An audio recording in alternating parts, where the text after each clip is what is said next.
Friends, this is Lokesh Khatik. स्वागत है आपका हमारे चैनल EMCIQ में। आशा करता हूँ आप सभी लोग अच्छे होंगे और अपनी पढ़ाई कंटिन्यू कर रहे होंगे। तो आज की वीडियो के अंदर हम पढ़ेंगे BC फाइनल ईयर की फिजिकल केमिस्ट्री की यूनिट 3 का एक टॉपिक है। टॉपिक का नाम है आपका जेवलॉन्स्की आरेख। ये आपके यूनिट 3 के अंदर है और बहुत ज्यादा इंपॉर्टेंट आपके टॉपिक है, क्योंकि इससे हर साल आपके सवाल पूछे जाते हैं। या तो आपके डायरेक्ट एग्जाम के अंदर दिया जाता है कि जेवलॉन्स्की आरेख को समझाओ, और अगर जेवलॉन्स्की आरेख नहीं दिया जाता है तो इससे रिलेटेड कुछ परिभाषाएं होती है, 4 परिभाषाएं होती है, वो एग्जाम में अक्सर देता है। तो हम ये पूरा टॉपिक समझ लेते हैं, जिससे आपके पूरी डेफिनेशन भी कंप्लीट हो जाएगी और आपको ये आरेख बनाना भी समझ में आ जाएगा। ठीक है, तो देखो किसे कहते हैं, जेवलॉन्स्की आरेख है। तो परिभाषा इसकी इस तरह से होती है कि प्रकाश रासायनिक अभिक्रिया में क्रियाकारी अणु, मतलब ध्यान रखना इसके अंदर मॉलिक्यूल होता है ना, अणु, या एक वर्ड ध्यान रखना मॉलिक्यूल, अणु द्वारा, क्रियाकारी अणु द्वारा प्रकाश के फोटोन या क्वांटा के अवशोषण करने पर प्रकाश के अंदर जो ऊर्जा होती है वो छोटे छोटे पैकेटों के रूप में होती है, जिन्हें हम क्वांटा कहते हैं या फोटोन कहते हैं, के अवशोषण करने पर उसमें होने वाले परिवर्तनों को जिस आरेख द्वारा दर्शाया जाता है उसे जेवलॉन्स्की आरेख कहते हैं। देखो क्या बोला इसके अंदर, जैसे आपको पता है ये आपकी क्या है, मूल ऊर्जा स्तर है, ये उच्च ऊर्जा स्तर है। मूल ऊर्जा स्तर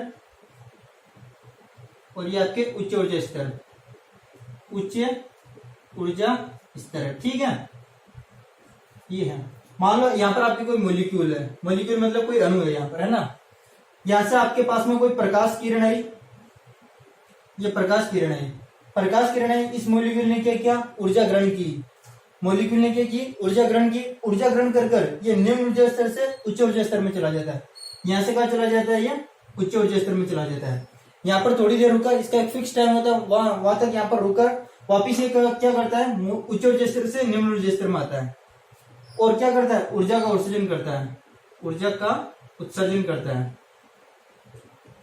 तो इस अणु के द्वारा विकर्ण के रूप में विकर्णों से ऊर्जा ग्रहण करके, इस अणु के द्वारा विकर्णों से ऊर्जा ग्रहण करके निम्न ऊर्जा स्तर से या मूल ऊर्जा स्तर से उच्च ऊर्जा स्तर में जाना और वहां से वापस निम्न ऊर्जा स्तर में आना चाहता है। इनके अंदर जो परिवर्तन होता है, इनको जिस आरेख के द्वारा दर्शाया जाता है, मतलब मूल ऊर्जा स्तर से उच्च ऊर्जा स्तर में जाओ, उच्च ऊर्जा स्तर से वापस मूल ऊर्जा स्तर में आता है।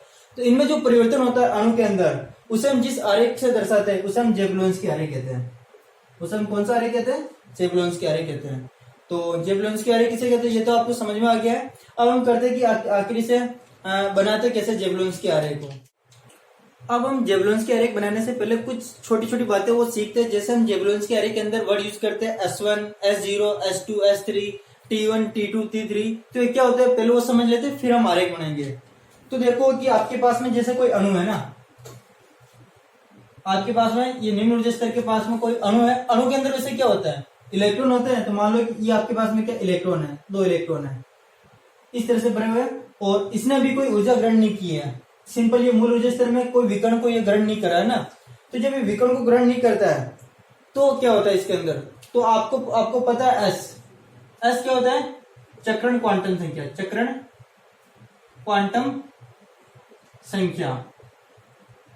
अगर मैं इसके लिए पूछूं कि इसके लिए चक्रण क्वांटम संख्या टोटल कितनी है, मतलब एस कुल कितना है, तो आपको ये भी पता है कि अगर इलेक्ट्रॉन इस तरह से भरा गया है तो हम इसके लिए +1/2 यूज करते हैं, और अगर ऐसे भरा गया है तो इसे हम -1/2 यूज करते हैं।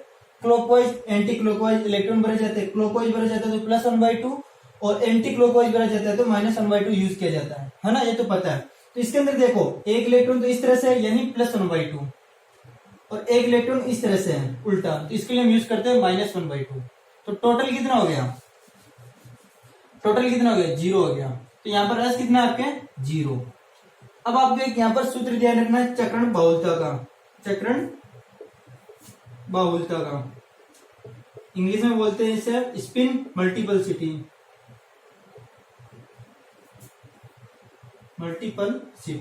मल्टीप्लिसिटी। चक्रण बहुलता, इसका एक सूत्र होता है, वो आपको ध्यान रखना है, 2s+1।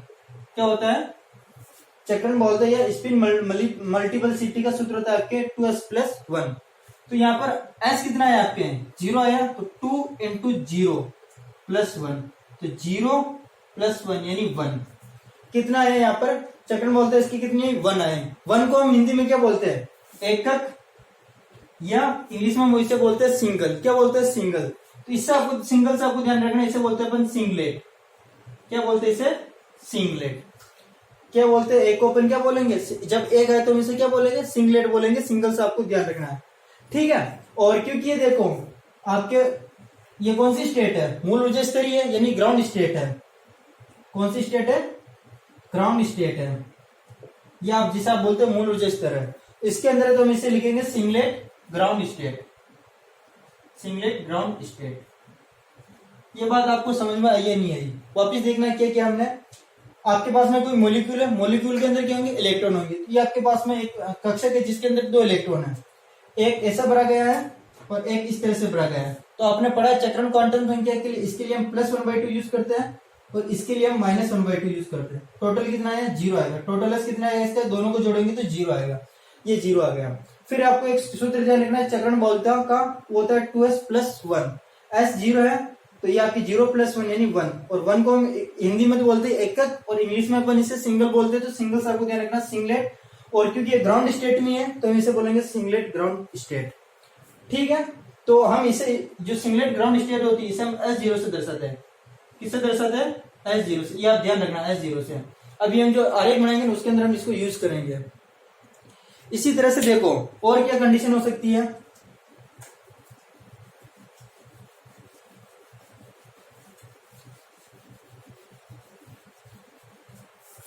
देखो ये इलेक्ट्रॉन यहां पर है और अब इन्होंने इनको क्या मिली? विकर्ण से ऊर्जा मिली है ना। इनको क्या मिली? ये विकर्ण है, इनसे इनको क्या मिली? ऊर्जा मिली। ये आपकी ग्राउंड स्टेट है ना, ये ध्यान रखना। ऊर्जा मिली तो ये इलेक्ट्रॉन क्या हो जाते हैं? एक्साइटेड हो जाते हैं, उत्तेजित हो जाते हैं। और उत्तेजित होकर ये इलेक्ट्रॉन मान लो एक यहाँ पर और एक इलेक्ट्रॉन आपके यहाँ पर आ गया। भाई इनको ऊर्जा मिली, इलेक्ट्रॉन क्या होंगे? उत्तेजित होंगे। उत्तेजित होकर ये कहां पर चले गए? उच्च ऊर्जा स्तर में चले गए।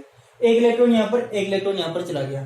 तो अब इसके लिए अपन S निकालते हैं। S तो देखो इसके अंदर एक इलेक्ट्रॉन यहाँ पर, एक इलेक्ट्रॉन यहाँ पर। अब इलेक्ट्रॉन किस तरह से? इनको नहीं देखना है ना, इलेक्ट्रॉन ऊपर चले गए, दोनों इलेक्ट्रॉन इस तरह से है ना।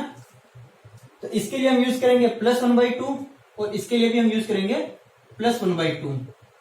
तो +1/2 कितना हो गया? 1 हो गया। तो S = आपके कितना आया? 1 आया। अब फॉर्मूला क्या है स्पिन मल्टीपलिसिटी का?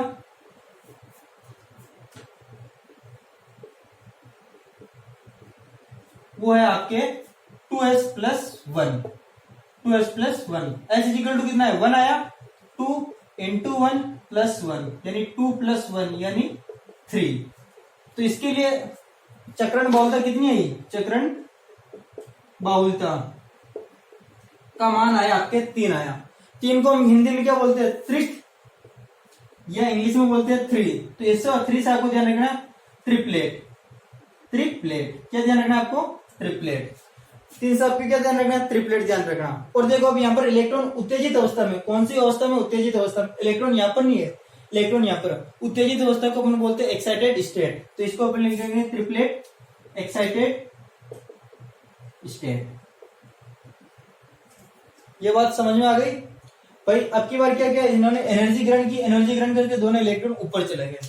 तो यहाँ से अपन S का मान निकाला 1 आया और चक्रण बाहुलता का मान निकाला 3 आया। 3 को आप बोलते हो ट्रिपलेट। और एक्साइटेड स्टेट इसलिए बोला क्योंकि ग्राउंड स्टेट से एक्साइटेड स्टेट में चला गया, यानी उत्तेजित अवस्था में चला गया। तो इसे हम क्या बोलेंगे? ट्रिपलेट एक्साइटेड स्टेट, ठीक है। इसके अंदर एक और केस क्या बन सकता है वो देखो।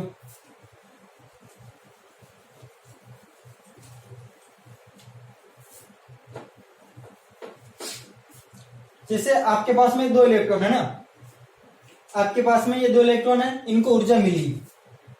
तो ये इलेक्ट्रॉन देखो हो सकता है कि एक इलेक्ट्रॉन तो इस तरह से, एक इलेक्ट्रॉन इस तरह से भी जा सकता है। भाई एक इलेक्ट्रॉन क्लॉकवाइज, एक इलेक्ट्रॉन एंटी क्लॉकवाइज भी जा सकता है। ये भी एक कंडीशन है, जा सकता है, ठीक है। तो देखो अब इसके लिए देखो एक इलेक्ट्रॉन तो इस तरह से, एक इलेक्ट्रॉन इस तरह से। इसके लिए तो हम यूज करेंगे +1/2, इसके लिए हम यूज करेंगे -1/2, ठीक है। S निकालो टोटल। एक तो आपके +1/2 और एक आपके -1/2। तो ये कितना हो गया आपके? 0। S कितना आया आपके? 0 आया, ठीक है। सूत्र निकालो चक्रण बाहुलता से। चक्रण बाहुलता का सूत्र लिखकर मान निकालो। तो देखो वो कितना आएगा? 2s+1 2 × S कितना है आपके पास में? 0 + 1। तो देखो 0 + 1 यानी 1। मतलब इसका मान कितना आया, इसका मान कितना आया, 1 आया। कितना आया, 1 आया। और अभी हमने बात की अगर 1 आए तो हम इसे क्या कहते हैं, सिंगलेट कहते हैं। क्या कहते हैं, सिंगलेट। सिंगलेट, ठीक है। और देखो यहाँ पर इलेक्ट्रॉन कहां पर, यहाँ पर भी इलेक्ट्रॉन एक्साइटेड स्टेट के अंदर, मतलब उत्तेजित अवस्था के अंदर, ग्राउंड स्टेट में नहीं, इलेक्ट्रॉन उत्तेजित अवस्था के अंदर है। तो आप इसे बोलोगे सिंगलेट एक्साइटेड स्टेट। बस ये 3 बातें थी जो आपको ध्यान रखनी है ना। एक इलेक्ट्रॉन ग्राउंड स्टेट में थे, एक बार उत्तेजित अवस्था में चले गए, और एक बार उत्तेजित अवस्था में एक क्लॉकवाइज एक एंटी क्लॉकवाइज गए। ये 3 केस आपको ध्यान रखना है। अगर आपको ये समझ में आ गया तो अब देखो हम क्या करेंगे, ग्राफ बनाएंगे ना, जिसके अंदर ऐसे यूज करेंगे S0, S1, S2, S3, T1, T2, T3। तो आपको इनको समझने में आसानी होगी। S0 का मतलब क्या है, सिंगलेट ग्राउंड स्टेट है। S1, S2, S3 क्या है, ये सिंगलेट है लेकिन एक्साइटेड स्टेट है।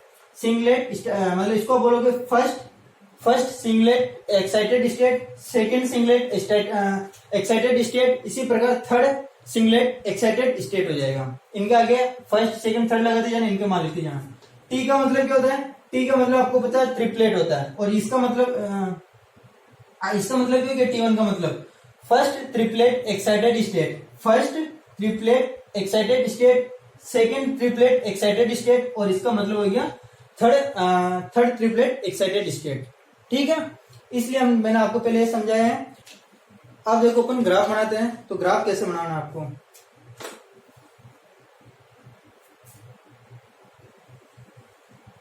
ये आपके S0 है। ये क्या है, S0 मतलब क्या, सिंगलेट ग्राउंड स्टेट है।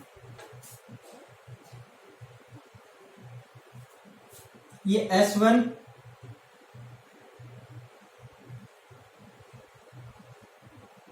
ये S2, ये S3। S1, S2, S3 क्या है, first singlet excited state, second singlet excited state, और थर्ड सिंगलेट एक्साइटेड स्टेट है, मतलब उत्तेजित अवस्था है ना। फिर यहां पर आपको ये T1, T2, T3, T1, T2, T3, T1, T2, T3 क्या है, T1 first triplet excited state, T2 क्या है, सेकंड ट्रिपलेट एक्साइटेड स्टेट, और ये आपके थर्ड ट्रिपलेट एक्साइटेड स्टेट। देखो लिख देता हूं, फर्स्ट ट्रिपलेट एक्साइटेड स्टेट।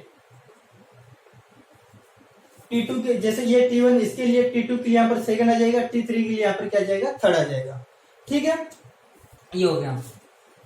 तो इधर हम लेते हैं एनर्जी। ठीक है, एनर्जी, ऊर्जा।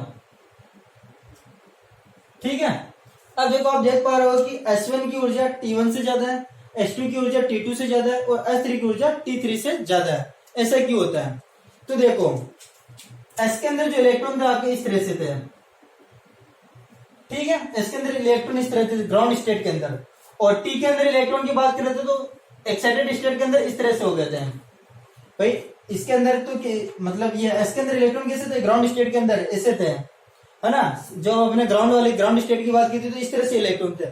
और ये ट्रिपलेट के अंदर है। ट्रिपलेट के अंदर देखो आपने ऐसे किया था, यहाँ पर 2 इलेक्ट्रॉन थे, उत्तेजित होकर ऊपर चले गए और इस तरह से भरा था। तो अपन इलेक्ट्रॉन कौन सा देखेंगे, ये इलेक्ट्रॉन वाले देखेंगे। एक इलेक्ट्रॉन आपके इस तरह से भरा हुआ है, एक इलेक्ट्रॉन इस तरह से भरा हुआ है ना। तो देखो जब एक ही कक्षक में 2 इलेक्ट्रॉन होते हैं, एक ही कक्षक में 2 इलेक्ट्रॉन है, यहाँ पर तो 2 कक्षकों में 2 इलेक्ट्रॉन है, यहाँ पर एक ही कक्षक में कितने इलेक्ट्रॉन है, 2 इलेक्ट्रॉन है। तो जब 2 इलेक्ट्रॉन पास में होते हैं तो उनके मध्य क्या होता है, प्रतिकर्षण होता है। और जब प्रतिकर्षण होता है, यहाँ पर क्या होता है, प्रतिकर्षण होता है। जब प्रतिकर्षण होता है उनकी ऊर्जा क्या होती है, ज्यादा होती है। जिनका प्रतिकर्षण होता है उनकी ऊर्जा क्या होती है, ज्यादा होती है। इसलिए देखो S1, S2, S3 की ऊर्जा इनसे ज्यादा, T1, T2, T3 से ज्यादा है। ठीक है,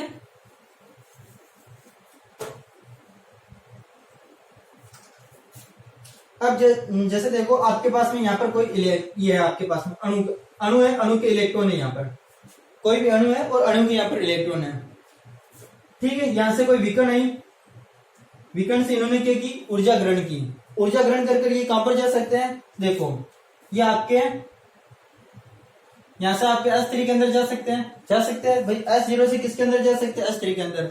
जरूरी थोड़ी है, S2 के अंदर भी तो जा सकते हैं और S1 के अंदर भी तो जा सकते हैं, भाई यहाँ पर आपके थे अणु के इलेक्ट्रॉन, यहाँ पर है ना, ये क्या है, मॉलिक्यूल के इलेक्ट्रॉन है। ऊर्जा ग्रहण की इन्होंने, विकर्ण से ऊर्जा ग्रहण की, और देखो ये कहां से कहां चले गए, S0 से S3 के अंदर जा सकते हैं, S2 के अंदर जा सकते हैं, या S1 के अंदर जा सकते हैं। ये बात समझ में आ गई? ठीक है।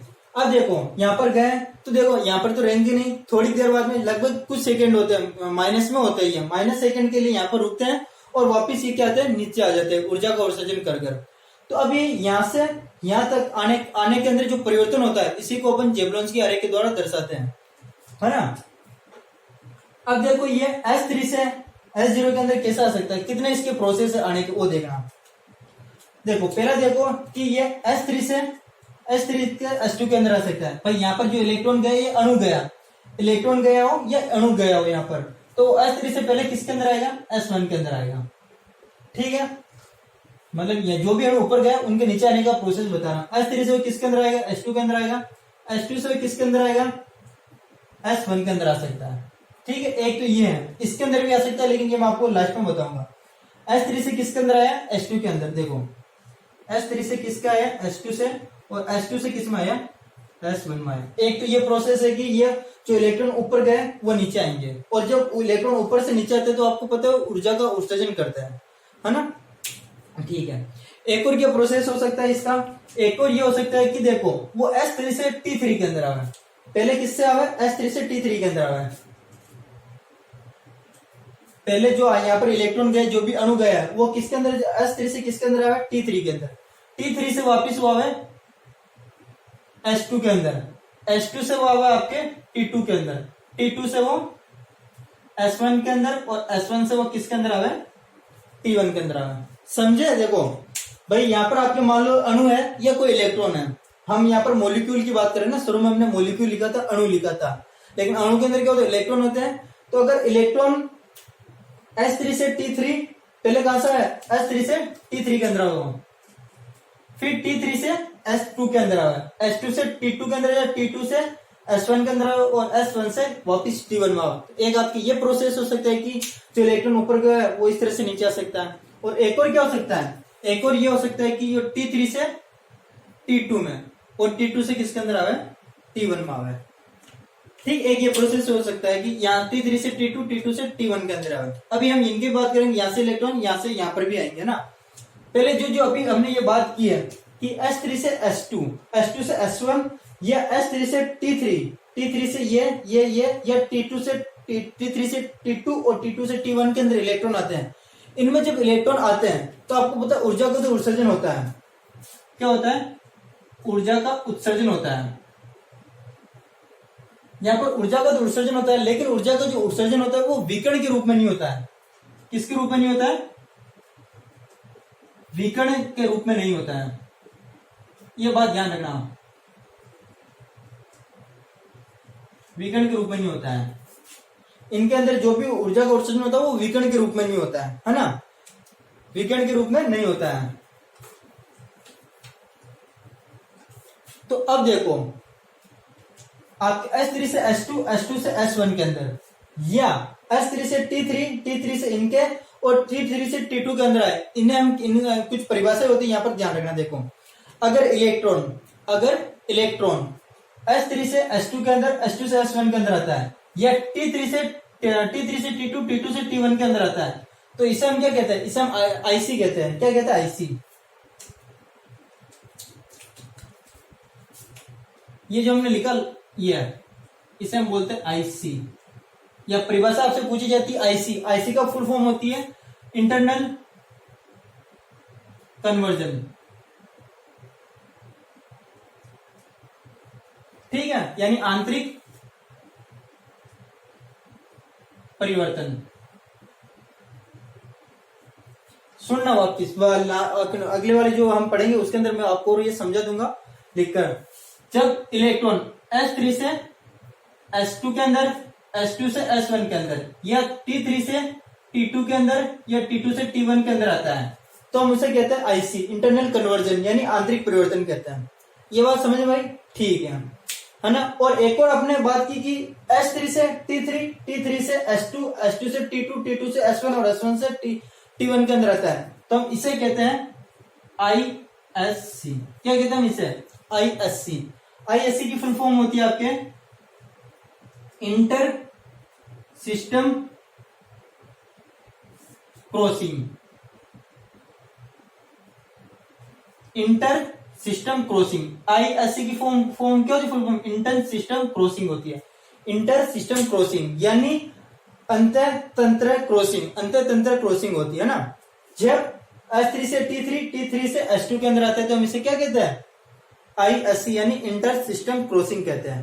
अभी दो परिभाषा बन चुकी है आपके, एक तो IC और एक ISC। IC तो क्या होता है? जब S3 से S2, S2 से S1 के अंदर, या T3 से T2, T2 से T1 के अंदर आता है तो हम इसे क्या कहेंगे? IC कहेंगे। लेकिन जब S3 से T3, T3 से S2 इससे इसके अंदर आता है तो हम इसे कहते हैं ISC यानी इंटर सिस्टम क्रॉसिंग कहते हैं। ठीक है, अब ये दो परिभाषा आपको ध्यान रखनी और अगली हम पढ़ेंगे इसके अंदर अगली। अब देखो, अब जो आपके मन में है कि S1 से S0 और T1 से S0 के अंदर नहीं आ सकता कि आएगा। यहाँ पर देखो, अगर S1 से S0 के अंदर आता ही है,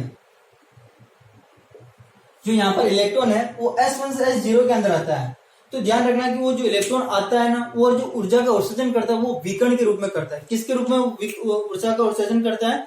ऊर्जा का उत्सर्जन करता है विकिरण के रूप में।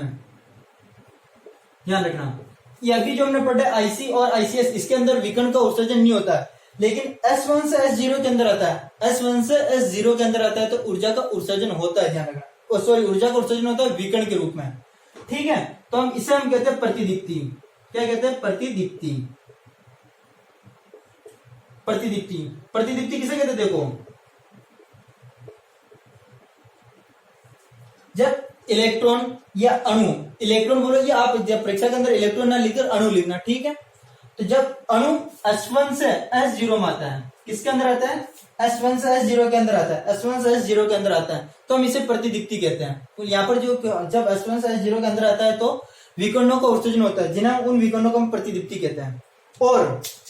और यदि T1 से S0 में आता है, T1 से S0 में आता है, ये मान लो यहां से आया, ये इस तरह से आया, T1 से S0 में आया, तो यहाँ पर भी ध्यान रखना है विकिरण, ऊर्जा का उत्सर्जन होता है वो विकिरण के रूप में होता है। और विकिरण के रूप में होता है तो यहाँ पर जो विकिरण होती है उसे हम कहते हैं स्फुरदीप्ति। स्फुरदीप्ति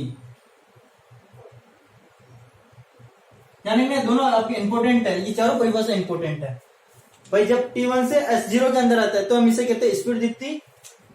T1 से S0 के अंदर आता है तो ये आपकी चार परिभाषा अपन ने पढ़ ली है, IC, ISC और प्रतिदीप्ति और स्फुरदीप्ति। ये चार परिभाषा जो एग्जाम के अंदर पूछी जाती है। तो एक बार आप इसे देख लो। इसी तरह से आपको क्या करना है, एग्जाम के अंदर बनाना होता है क्या, ये डायग्राम, जेवलॉन्स के आरेख। और अब इससे हम जो निष्कर्ष निकालते हैं वो मैं आपको बताता हूँ। तो पहले आप इसको नोट कर लो। तो जो भी आपने पीछे डायग्राम देखा है उससे हमने जो निष्कर्ष निकालते हैं वो देखते हैं। जो भी आपकी जो प्रक्रम होता है, देखो उस डायग्राम से हम ये पता लगाते हैं जो भी प्रक्रम हो रहा है उसके अंदर दो तरह का हो रहा है, या तो विकर्ण रहित हो रहा है या विकर्ण सहित हो रहा है। देखना कितने प्रक्रम हो, एक तो आपके विकर्ण रहित है, ठीक है, और एक आपके विकर्ण सहित है ना। सहित बोलो है विकर्ण संक्रमण बोलो, परिवर्तन। संक्रमण का मतलब क्या, परिवर्तन। तो देखो विकर्ण रहित के अंदर कौन कौन से हुए हैं वो आरेख वापिस देख लेना। वापिस कह रहा हूं, विकर्ण रहित कौन कौन से हुए, तो इसके अंदर आपके दो हुए, ध्यान देना, IC, ISC। क्या हुआ, IC और ISC। IC का मतलब इंटरनल कन्वर्जन, ISC का मतलब इंटर सिस्टम क्रॉसिंग। देखो IC कब होता है, जब इलेक्ट्रॉन, या इलेक्ट्रॉन ना बोलकर आप क्या बोलोगे, जब अणु, ठीक है, जब अणु S3 से S2 में, S2 से S1 में, या T3 से T2 में, या T2 से T1 में आता है। जब अणु S3 से S2 में, S2 से S1 में, T3 से T2 से, या T2 से T1 में आता है, तो क्या जो हम इसे बोलते हैं, जो परिवर्तन होता है इसे हम बोलते हैं इंटरनल कन्वर्जन बोलते हैं, आंतरिक परिवर्तन बोलते हैं। क्या बोलते हैं, आंतरिक परिवर्तन बोलते हैं, ठीक है, इसे हम आंतरिक परिवर्तन बोलते हैं। और ये परिवर्तन होने में जो समय लगता है वो आपके जो इसके अंदर समय लगता है, मतलब ये आपके 10 की घात -13 से 10 की घात 11 सेकंड तक होता है, के अंदर अंदर हो जाता है। ये जो आपके प्रोसेस होता है आईसी का, ये कितने सेकेंड में हो जाता है? 10 की घात -13 से 10 की घात -11 सेकेंड के अंदर ये आपके प्रोसेस हो जाता है। ठीक है, तो ये आपके आईसी था। अब आईसीएस की बात, आईएससी की बात करते हैं, इंटर सिस्टम क्रॉसिंग की बात करते हैं। तो इसके अंदर जब अणु, सुनना, जब अणु आपके S3 से T3 से S2 से आपके T1 और T1 से आपके S1 के अंदर आता है, तो हम इसे कहते हैं आईएससी। ठीक है, और ये जो प्रक्रम होता है ये कितने समय में होता है? इसमें जो समय लगता है वो लगता है आपके 10 की घात -11 से 10 की घात -6 सेकेंड। कितना टाइम लगता है? 10 की घात -11 से 10 की घात -6 सेकेंड लगता है। ठीक है, तो ये हो गया। अब इसकी जैसे आपको परिभाषा पूछ ले कि आईसी को समझो, आईसी या आईसीएस को समझो, अगर आपको इससे परिभाषा पूछ ले तो आप क्या परिभाषा बताओगे? तो बताओगे कि जब जेबलोंस्की आरेख में अणु S3 से S2 के अंदर, S2 से S1 के अंदर और T3 से T2 के अंदर या T2 से T1 के अंदर आता है, तो हम इस व्यवस्था को आईसी कहा जाता है, इंटरनल क्रॉसिंग कहा जाता है। और ये बहुत कम समय 10 की घात -13 से 10 की घात -11 सेकेंड के अंदर हो जाता है। और ध्यान रखना, ये प्रोसेस जो विकर्ण रहित होता है, ये विकर्ण रहित प्रक्रम होते हैं, इनमें कोई विकर्ण का उत्सर्जन नहीं होता, इसलिए यहाँ पर विकर्ण रहित रखा हुआ है ना। फिर आपके आईएससी, इसका मतलब होता है कि जब अणु S3 से T3 में, T3 से S2 में, S2 से T1 में और T1 से S1 में आता है, तो हम इसे आईएससी इंटरनल सिस्टम क्रॉसिंग कहते हैं। और इसका जो समय होता है 10 की घात -11 से 10 की घात -6 सेकेंड होता है। ठीक है, तो और ये दोनों जो प्रक्रम होता है आईसी और आईएससी, ये विकर्ण रहित होता है, इनमें विकर्णों का उत्सर्जन नहीं होता है। मतलब जब इलेक्ट्रॉन या अणु उच्च ऊर्जा स्तर से निम्न ऊर्जा स्तर में आते हैं तो ऊर्जा का उत्सर्जन, मतलब विकर्णों का उत्सर्जन नहीं होता है।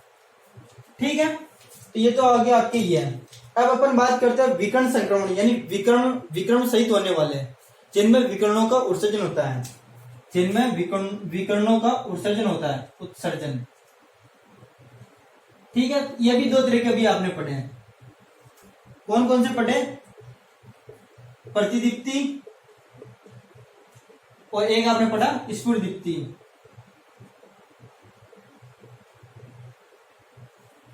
ठीक है, प्रतिदीप्ति और स्फुरदीप्ति की बात करते हैं क्या होता है। तो आपने पढ़ा कि प्रतिदीप्ति आप किसे बोलते हैं? जब अणु S1 से S0 में आता है, जब अणु S1 से S0 के अंदर आता है। ठीक है, S1 S0 बताने की जरूरत है क्या? बता दिया ना कि ये फर्स्ट सिंगलेट एक्साइटेड स्टेट है और ये आपके सिंगलेट ग्राउंड स्टेट है ना। ये आप इनके नाम देख सकते हो आराम से। तो जब अणु S1 से S0 के अंदर आता है तो वो विकर्णों का उत्सर्जन करता है। सुनना, परिभाषा ऐसे लिखनी है आपको। जब अणु S1 से S0 के अंदर आता है तो वो विकर्णों का उत्सर्जन करता है। उन उत्सर्जित विकर्णों को अपन क्या कहते हैं? प्रतिदीप्ति कहते हैं। क्या कहते हैं? विकर्णों को प्रतिदीप्ति कहते हैं। उत्सर्जित, यहाँ पर लिख रहा हूं मैं, उत्सर्जित विकिरणों को प्रतिदीप्ति कहते हैं। ठीक है, सुनना, एक बार वापिस सुनना कि जब अणु S1 से S0 के अंदर आता है तो वो विकर्णों का उत्सर्जन करता है। किसका उत्सर्जन करता है? विकर्णों का उत्सर्जन करता है। वापिस सुनना, इनके अंदर विकर्णों का उत्सर्जन नहीं करता इन दोनों में, लेकिन प्रतिदीप्ति के अंदर जब S1 से S0 में आता है तो वो क्या करता है? विकर्णों का उत्सर्जन करता है। उन विकर्णों को प्रतिदीप्ति कहते हैं। क्या कहते हैं? प्रतिदीप्ति कहते हैं। ये जो समय होता है, इसका समय ये होता है 10 की घात -6 से 10 की घात -4 सेकेंड। कितना होता है समय? ये मतलब 10 की घात -6 से 10 की घात -4 सेकेंड में संपन्न हो जाता है ना। और इसके अंदर क्या होता है कि जैसे प्रतिदीप्ति प्रकाश को जो आपके जो भी अणु है वो ऊर्जा का पहले ग्रहण करता है, फिर उत्तेजित अवस्था में जाता है, फिर निम्न ऊर्जा स्तर में आता है। तो वो जो ऊर्जा ग्रहण करता है किसी न किसी स्रोत से करता होगा ना। तो अगर हम स्रोत हटा दें इस प्रतिदीप्ति के अंदर, अगर हम स्रोत हटा देने पर यह खत्म हो जाता है, यह प्रक्रम खत्म हो जाता है, मतलब कि प्रतिदीप्ति है ना, ये आपके क्या होगा? आपके पूरे प्रकाश, जो आप प्रकाश स्रोत लगा रखा उस पर निर्भर करता है। अगर आपने प्रकाश स्रोत हटा दिया तो यह प्रतिदीप्ति भी आपके बंद हो जाएगी। ठीक है, तो वापस सुनना, प्रतिदीप्ति किसे कहते हैं? जब अणु S1 से S0 में आता है तो विकर्णों का उत्सर्जन करता है, उसे हम क्या कहते हैं? प्रतिदीप्ति कहते हैं। इसका जो समय होता है वो 10⁻⁻6 से 10⁻⁻4 सेकेंड होता है। और ये क्या होता है कि जैसे आपने जो प्रकाश स्रोत लगा रखा है उसको हटा देते हो तो ये प्रक्रम आपकी क्या हो जाता है? बंद हो जाता है, खत्म हो जाता है। इसी प्रकार आपके स्फुर दीप्ति, इसके अंदर अणु क्या होता है? स्फुर दीप्ति के अंदर अणु, ध्यान रखना, इसके अंदर अणु जब T1 से S0 के अंदर आता है, जब अणु, सुनना परिभाषा सुनना, जब अणु T1 से S0 के अंदर आता है तो वो विकर्णों का उत्सर्जन करता है, उसे हम क्या कहते हैं? स्फुर दीप्ति कहते हैं, स्फुर दीप्ति कहते हैं। समझिए, उसे क्या कहते हैं? स्फुर दीप्ति कहते हैं। जब T1 से S0 के अंदर आता है, जब T1 से S0 के अंदर आता है तो हम इसे स्फुर दीप्ति कहते हैं। इसका जो समय होता है वो होता है 10⁻³ से 20 सेकंड तक। ये थोड़े लंबे समय तक होता है, 10⁻³ से 20 सेकंड तक होता है ना। और इसके अंदर क्या होता है कि अगर आप प्रकाश स्रोत हटा भी देते हो ना तो भी थोड़ी देर के लिए ये प्रक्रम बना रहता है। प्रकाश स्रोत